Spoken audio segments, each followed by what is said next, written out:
ஊரப்பனாம் கோகுலத்து மன்னனாம் குழந்தையாக கோலம் தரும் மாமாய வண்ணனாம் நாராயணீயமெனும் நல்விருந்தின் நாதனாம் நாமரசத்தேனினிமை கூட்டுகின்ற ஆயனாம் நாராயணா ஸ்ரீமன்னாராயணா ஹரிநாராயணா ஸ்ரீமன்னாராயணா நாராயணா ஸ்ரீமன்னாராயணா நாராயண பட்டதிரி உருகும் பரமனாம் நலம் தரும் நாராயணீயம் அருள் வழங்குமே தினம் நம்மை காக்குமே அங்குஷ்டமாத்திரவபுகோ உத்பதித புரஸ்தாத் பூயோபி கும்பி சதர்ச சமஜ்ரும்பதஸ்த்வம் அப்ரே ததாவித உதீக்ஷ்ய பவந்தமுச்சைகி விஸ்மேரதம் விதிரகாத் சகசோனுபிஸ்வைகி. வராக அவதாரத்தினுடைய பெருமைகளை நாராயண பட்டத்திரி பிரம்மாவனுடைய மூக்குலேந்து வராகம் ஸ்வேதவராக மூர்த்தியாக எப்படி அவதாரம் பண்ணார், அவதாரம் பண்ணியே கிடுகிடுகிடுன்னு ஒரு யானை மாதிரி வளர்ந்த வைபவங்களை எல்லாம் இந்த தசகத்துல விவரமாக குருவாயூர் கஷேத்திரத்துல வராக சுவாமியாகவே குருவாயூரப்பன் திவ்ய தரிசனத்தை அழிச்சிருக்கணும். அதனால அதே பரிணாமத்தோட உணர்ச்சி பொங்க வர்ணிச்சுருக்கான்றத நாம சிரவணம் பண்ணிட்டு இருக்கோம். அதே சமயத்துல நம்முடைய நலம் தரும் நாராயணியத்துல நாம் சற்றே ஸ்ரீகிருஷ்ணனுடைய தரிசனத்திலிருந்து விலகி வராக அவதாரமாக இருப்பதால் வராக சுவாமியினுடைய திருக்கோயில் இருக்கக்கூடிய பல திவ்ய சன்னதிகளை தரிசித்துக் கொண்டிருக்கின்றோம். எந்த திருக்கோயில் உங்களுக்கு கவனத்தில் இருக்கும்? தமிழ்நாட்டில் அமைந்திருக்கக்கூடிய கும்பகோணத்தில் உள்ள ஸ்ரீ பட்டாபிராமர் சன்னதிக்கு மிக அருகிலுள்ள பஜார் வீதியில் குடிகொண்டிருக்கக்கூடிய ஆதி வராக சுவாமியினுடைய ஒரு திருக்கோயில். இதோ இந்த திருக்கோயிலிலே அனைத்து தரிசனங்களையும் நாம் கிட்டத்தட்ட முடித்துவிட்டு இந்த விமானத்தை நோக்குகின்றோம். விமானத்தில் அழகான ஆச்சரியமானது ஒரு விமானம், பற்பல தரிசனங்கள். ஸ்ரீ நரசிம்மமூர்த்தியானவர் ஸ்ரீதேவி ஒருபுறமும் பூதேவி ஒருபுறமும் தாமரை புஷ்பத்தை தான் தாங்கிக் கொண்டிருக்க இரு தாயாருடன் அமர்ந்த திருக்கோலத்திலே சங்கு சக்கரங்களுடன் அபய கஸ்தங்களுடன் நமக்கு காட்சியளிக்கின்றார். அது மட்டுமல்ல, லட்சுமி நரசிம்மனுடைய திவ்ய தரிசனத்தையும் சுதை வடிவத்திலே அடைகின்றோம். அவரும் சங்கு சக்கரம் அபயம் மகாலட்சுமியை மடியிலே அமர்த்தி கொண்டு அரவணைத்துக் கொண்டு நமக்கு காட்சியை அளிக்கின்றார். ஆகா, இதோ எந்த வராக சுவாமியினுடைய திவ்ய சரித்திரத்தை அவதார ரூபமாக நாம் சிரவணம் செய்து கொண்டிருக்கின்றோமோ அவர் நின்ற திருக்கோலத்திலே நமக்கு காட்சியளிக்கின்றார். அதே போன்று ஸ்ரீ நரசிம்மர் மட்டும் நின்ற திருக்கோலத்திலே நமக்கு காட்சியளிக்க வாமன பரசுராம அவதாரங்களுடைய வைபவத்தினுடைய தரிசனங்கள், அவர்களுக்கு நடுவிலே மகாவிஷ்ணுவானவர் ஸ்ரீதேவி பூதேவி சமேதனாக அமர்ந்த திருக்கோலத்திலே கதையைத்தான் தாங்கிக் கொண்டு அபய கஸ்தத்துடன் சங்கு சக்கரங்களையும் ஏந்திக் கொண்டு நமக்கு காட்சியை அளிக்கின்றார். அவருக்கு மற்றொரு புறத்திலே ஸ்ரீராமாவதாரம் ஸ்ரீ பரசுராமாவதாரம் என்று இவர்களுடைய சுதை வடிவத்தினுடைய திவ்ய தரிசனங்கள். அதற்கு மேல் ஸ்ரீ லட்சுமி நாராயண பெருமாள் லட்சுமியை மடியிலே அமர்த்தி கொண்டு நமக்கு காட்சியளிக்கின்றார். அது மட்டுமா, இதே விமானத்தில் ஆதிசேஷனுக்கு கீழே மகாவிஷ்ணு அமர்ந்த திருக்கோலத்திலே ஸ்ரீதேவி பூதேவி சமேதனாக தன்னுடைய திருவடியை தொங்கவிட்டுக் கொண்டு அழகாக காட்சியளிப்பதும், வேணுகோபாலனான கண்ணன் பசுமாடை அரவணைத்துக் கொண்டு தன்னுடைய திருவடியை மற்றொரு திருவடி மேல் தாங்கிக் கொண்டு அழகாக நமக்கு காட்சியளிக்கக்கூடிய ரூபத்தோடு ஹயக்ரீவ பெருமாளையும் சுதை வடிவத்திலே நாம் தரிசனம் செய்து கொண்டு இதோ இங்கு ஆச்சரியமான மற்றொரு திவ்ய தரிசனத்தை அடைகின்றோம். ஜெய விஜயர்கள் நம்மை வரவேற்க ஆலிலை கண்ணன் மூலஸ்தானத்திலேயே உற்சவமூர்த்திக்கு மற்றொரு புறத்திலே தான் வலது காலை தான் பிடித்துக் கொண்டு 5 சிரசை கொண்ட தலைகளை கொண்ட நாகத்திற்கு கீழே தான் சயனித்துக் கொண்டு அழகாக வடபத்ர சாயியாக நமக்கு காட்சியளிக்கின்றார். இந்த ஆலிலை கண்ணனுக்கும் வராகமூர்த்திக்கும் இருக்கக்கூடிய ஒரு ஒற்றுமையை, ஏன் வராகமூர்த்திக்கு உற்சவமூர்த்திக்கு அருகிலே இவன் சயனித்துக் கொண்டிருக்கின்றான் என்ற வைபவங்களை எல்லாம் நாம் நாராயணியத்திலே வரக்கூடிய ஸ்லோகத்தில் அதனுடைய ஒற்றுமையை கேட்க இருக்கின்றோம். அதற்கு முன்னே ஆலிலை கண்ணனுடைய திவ்ய தரிசனம். அது மட்டுமா, இங்கு தீர்த்தவாரி பெருமாளான மகாவிஷ்ணு நின்ற திருக்கோலத்திலே சங்கு சக்கரத்துடன் நமக்கு காட்சியளிக்க ஆச்சரியமான காண கிடைக்காத சாலக்கிராம ரூபத்திலே வராகமூர்த்தியாம் நமக்கு உத்தமமான திவ்ய தரிசனத்தை அளிக்க இதோ நாராயணியத்திற்கு வராக பெருமாளின் திவ்ய தரிசனத்திற்காக பட்டத்திரியின் பரிணாமத்தில் நாம் திரும்பிவிட்டோம். பட்டத்திரி குருவாயூரிலே வராக சுவாமியை எவ்வாறு 12வது தசகத்திலே 4வது ஸ்லோகத்தில் வர்ணிக்கின்றார் என்ற ஒரு வைபவ ஸ்ரவணத்திற்கு நாம் தயாராகிவிட்டோம். குருவாயூரப்பா ஸ்லோகத்தை பூர்த்தி செய்கின்றார் நாராயண பட்டத்திரி. அப்ரேதமுதீக்ஷ்ய பவந்தமுச்சைர் விஸ்மேரதம் விதிரகாத் சகசோனுபிஸ்வைகே. குருவாயூரப்பா, உன்னுடைய ரூபம் யானை மாதிரி கிடுகிடுன்னு வளர ஆரம்பிச்சது. உன்னுடைய ரூபத்தை அங்குஷ்ட மாத்திரம்னு நாங்க கட்டவரல்னு எடுத்துக்கிறதா, இல்ல உயர்ந்த விஸ்வரூபத்தினுடைய பரிணாமம்னு வராக அவதாரத்தை எடுத்துக்கிறதா? எது ஆச்சரியம், எது அற்புதம், எனக்கு ஒண்ணுமே புரியலையேன்னு குருவாயூரப்பரிடத்துல மயங்கி நிற்கிறாரா. இந்த ஸ்லோகம் அழகான ஒரு ஒற்றுமை. சுவாமி தேசிகன் வராக அவதாரத்தினுடைய பெருமையை வரதராஜ பெருமாளோடு ஒப்பிட்டு பேசுறத பார்க்கும் போது நமக்கு ஆச்சரியமாக இருக்கு. ஆலிலை கண்ணனுடைய சொரூபத்தையும் பகவான் வராக அவதார எடுத்தையும் ஒப்பிட்டு பேசுறார் சுவாமி தேசிகன்.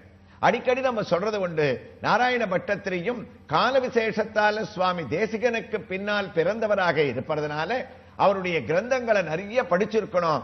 அதனால அவருடைய பதப்பிரயோகங்களோட அதே அர்த்தங்கள் துவனிக்க பட்டத்திரி பேசுவது நாராயணியத்துல ஒத்துமை. நாராயணியத்துல ஒரு ஸ்லோகத்துக்கு நம்ம வராக அவதாரத்தை கிடுகிடுகிடுன்னு முடிச்சுட்டு போயிடலாம். ஆனால் நாம தெரிந்து கொள்ள வேண்டிய தத்துவம், இதே பாவத்தோடு மற்ற பெரியவர்கள் ஆச்சாரிய சிரேஷ்டர்கள் அவர்களுடைய பரிணாமத்தில் இந்த அவதாரம் எப்படி இருக்குன்னு நம்ம கேட்கும் போது நாராயணியத்தினுடைய பெருமை இன்னும் நமக்கு உயர்ந்ததாக கண்டிப்பா குருவாயூரப்பனுடைய அனுகிரகத்தால தோன்றுகின்றதுன்றதுல எந்த விதமான சந்தேகமும் இல்லை.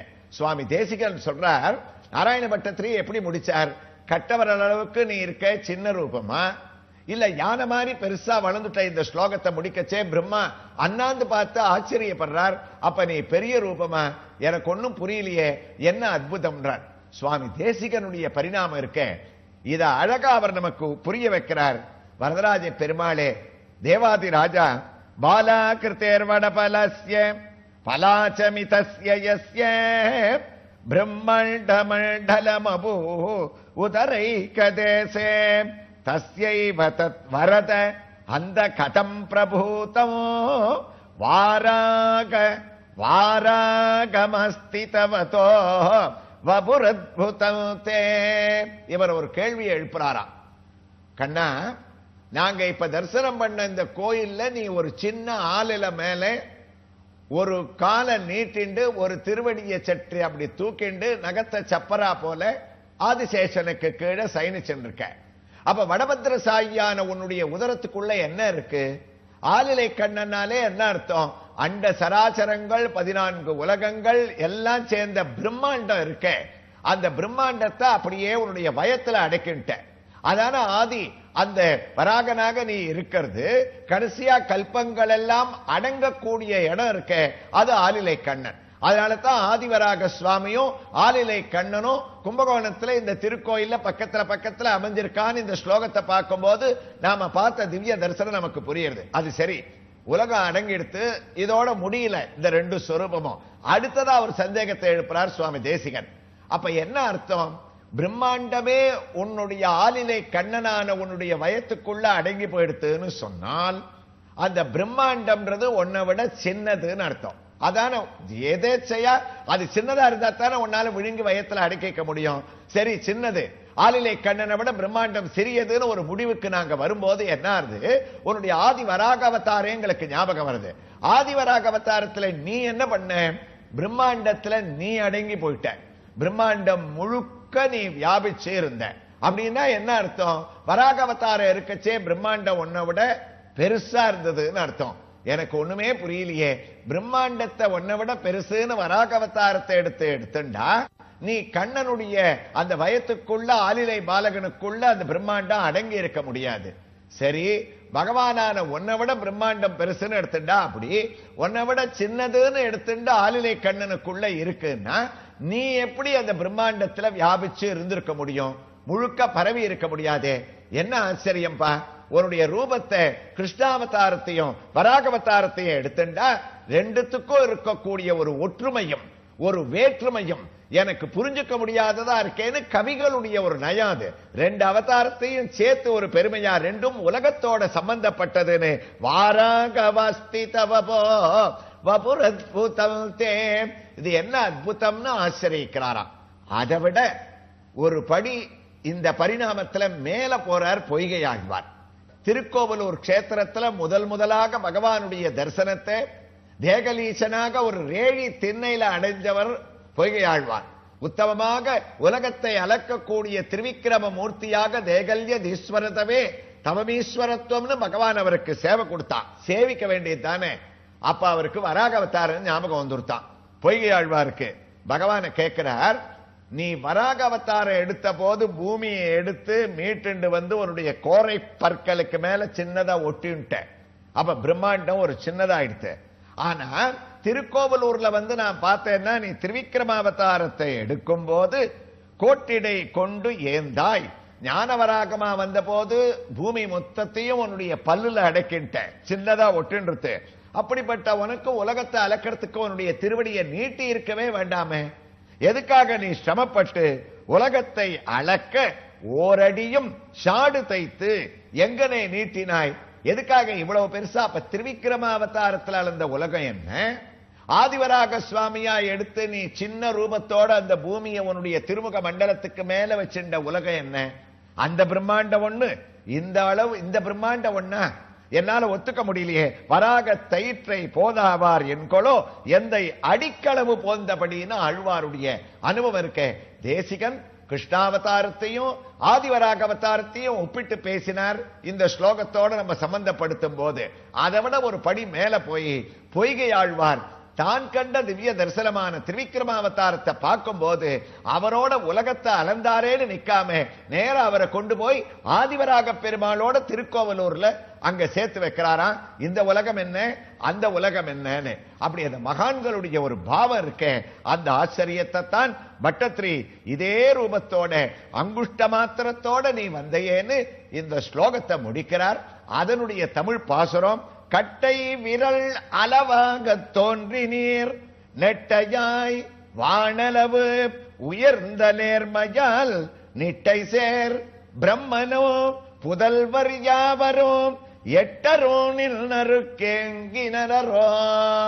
உன்னுடைய அருளுக்காக அத்தனை பேரும் உன்னுடைய பிரம்மாண்டமான ரூபத்தை பார்த்து ஆச்சரியப்பட்டு கைய கூப்பின்னு இருக்கான்னு இந்த 12வது தசகத்தினுடைய 4வது ஸ்லோகத்தை அவர் பூர்த்தி பண்ணி 5வது ஸ்லோகத்தை எவ்வாறு ஆரம்பிக்க இருக்கின்றார் என்ற ஒரு வைபவங்களை இப்போது நாம் தரிசித்துக் கொண்டிருக்கக்கூடிய கும்பகோணத்தில் உள்ள அம்புஜவல்லி தாயார் சமேத ஆதிவராக சுவாமியினுடைய திவ்ய ஹாரத்தியோடு இதோ தாயாரை தன்னுடைய மடியிலே தாங்கிக் கொண்டு ஒரு திருவடியை பீடத்தின் மேலும் மற்றொரு திருவடியை ஆதிசேஷனான நாகத்தின் மேலும் தான் சார்த்திக் கொண்டு கம்பீரமாக நமக்கு காட்சியளிக்கக்கூடிய அவருடைய திவ்ய தரிசனத்தோடு நாம் இங்கு உத்தரவு பெற்றுக்கொண்டு நாராயணியத்தின் அடுத்த பகுதியிலே மற்றொரு திவ்ய தரிசனத்தோடு தொடர்ந்து கேட்கலாம்.